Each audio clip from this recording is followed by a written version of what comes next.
0, 1. Let's get started.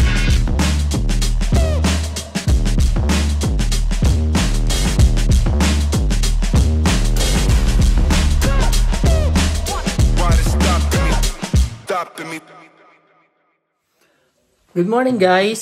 So today is a Sunday. So church day. Well actually tapos na ako magsimba. Inagahan ko na yung simba today kasi inimbitahan ako nung kaibigan namin dito sa Minnesota, si Miss Ika, para mag swimming daw or bumalik doon sa Sibley Park, New London. So babalik kami doon kasi sabi ni Miss Ika, gusto daw mag-swimming ng mga bata kasi nga summer. Tapos vacation pa, school vacation pa. So, pupunta tayo doon. Kaya inagahan ko na yung pagsisimba kaninang umaga.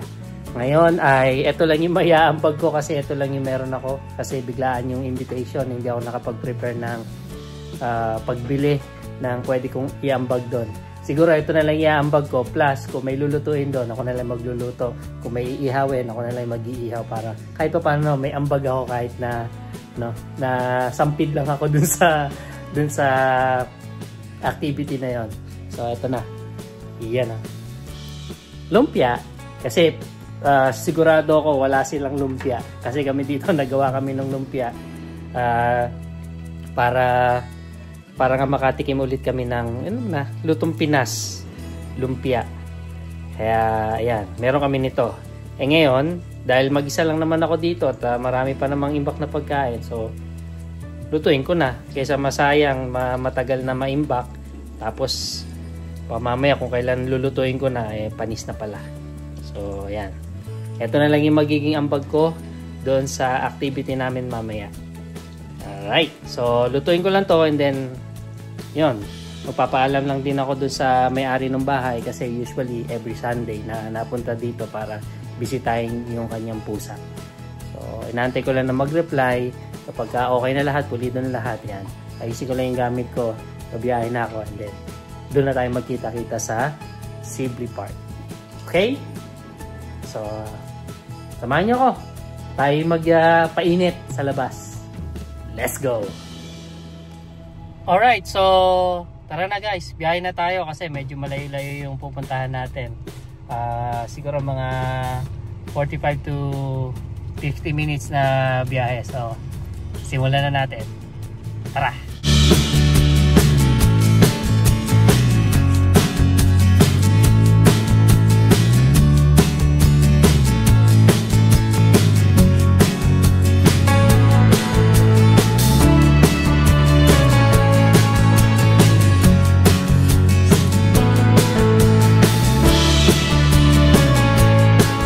Nandito na tayo sa Sibley State Park, New London, Minnesota.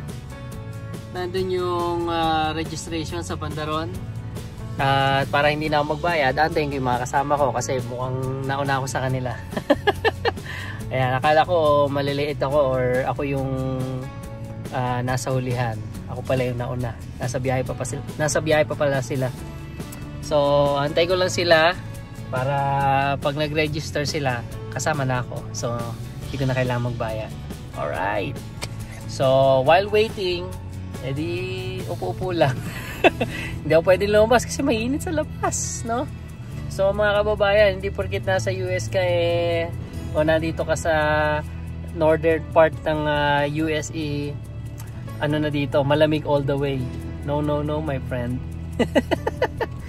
So, anong temperature ba sa labas? Boom, 88 degrees Fahrenheit. So, computin nyo na lang kung ilan nyo sa Celsius. Pero kahapon, umabot siya ng 94 degrees Fahrenheit. So, yun. Siguro, na din, kumbaga, lumalaban din sa init natin dyan sa Pinas no? May ibubuga din naman. Ayan. So, antay ko lang sila and mamaya ay dadiretso na tayo dun sa campsite. Yung malapit sa lake. Alright, so nandito na tayo sa loob ng State Park. Ayan, kami lang po ang magkakasama. Maingit kayo. Napakahangin, grabe. Ay! Buhay pa, buhay pa.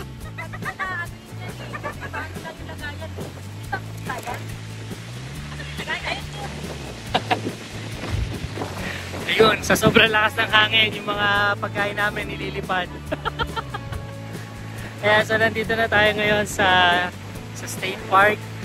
At kami lang ang magkakasama, si Miss Remy, Sir Edward, Sir Eric, si Miss Ika, at yung mga anak nila. Ako solo lang. At iba pa namin mga friends ay hindi namin alam kung makakasunod sila kasi may mga first-hand prior commitment. So kami lang. At kaiba dun sa huli namin punta dito, sobrang lakas ng hangin sa ngayong araw na to. Kaya struggle yung mga pagpe-prepare ng barbecue kasi hindi kami makapagsendi ng uling. Tapos yung mga lagayan pa namin nililipad kasi sobrang lakas ng hangin. Pero kaya namin to, magagawa namin ng paraan to. So ito po yung mga handa namin dito. We have barbecue. Yeah, bites. Ayan o, 2 bites, brownies, yellow, at halo-halo. Ayan, maingit kayo, di kasi kayo sumama. Joke lang. So, biglaan lang po ito. Ayan, biglaan nila ako na-invite kasi nga mag-isa na lang ako sa bahay. Buti na lang, ini-invite ako. Ayan. Tapos yung mga kids ay nagsuswimming doon. So, last time medyo malamig yung tubig, ngayon hindi masyado, maligam-gam. Siguro nga gawa nung init ng panahon. At yung mga plato nagliliparan. Ito. Ang lakas talaga ng hangin. So, enjoy lang mo. Kaya nga eh. Pati nga yung duck eh, ito oh. Kami yung duck na inaalog nung alon. Ganun kalakas ang hangin dito. Kasi nga wala masyadong bundok kaya yung buwelo ng hangin sobrang lakas. At sana kahit malakas yung hangin naririnig nyo ako. Alright, so enjoyin lang namin muna yung moment. Woo! Summertime! Parang mapenta na nga.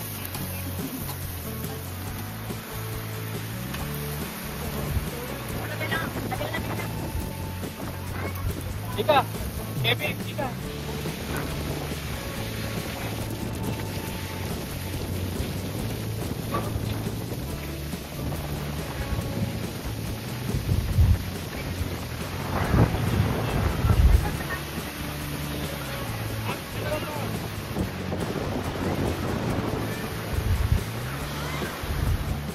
Alright, so wala, talo kami ng hangin, sobrang lakas. So kaysa labanan namin, kailangan lang namin tanggapin ang katotohanan na nandiyan siya, kasama namin siya ngayon. Ayan, yung mga halo-halo namin, pinaglilipad, mga paper plate, mga plastic, lahat na nilipad. So ngayon, ngayon kakain na ako, ayan. Sarap oh. Barbecue, sisig. Ayan, so para makakain ako, tatalikod ako sa source ng hangin. Ayan, buti nakapagpasindi kami ng uling kanina. Kasi talaga namang sobrang lakas ng hangin. Ang hirap paalam. Alright, so kain lang muna ako. Hindi, mamaya papakita ko sa inyo kung anong meron dito. Kamusta na Santa Cruz Vloggers Laguna PH? Kamusta na kayo?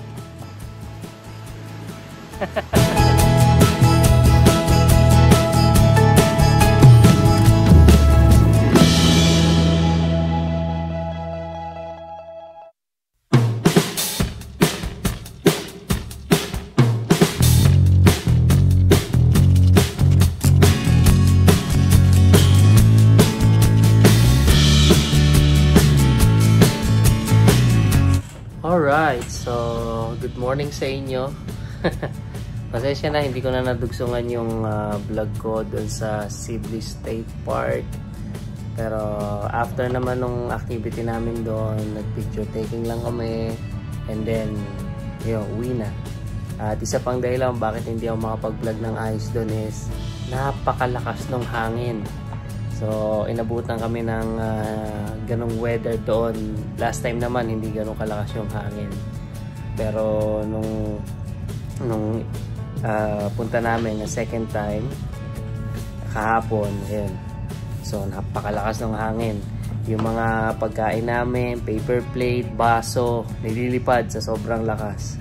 At saka yun, kailangan naming hawakan yung mga pagkain namin o patungan ng kamay para hindi liparin. Kaya nahirapan din ako mag-vlog.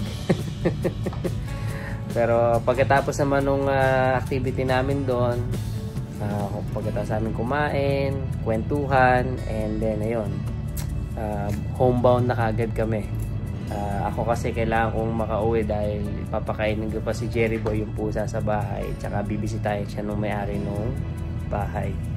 Ayan. At yun, masaya naman at nasulit naman namin yung moment na nandun kami. So ilan lang kami na nakarating doon dahil nga karamihan sa mga kasamahan namin ay umuwi ng Pilipinas. Alright, at ngayon ay Lunes na. So back to work na ulit ako. Ayan, so kakapasok ko lang at inaayos ko lang yung mga gamit ko dito, and then balik na ako sa ginagawa ko, yung mga hindi ko natapos nung last Friday.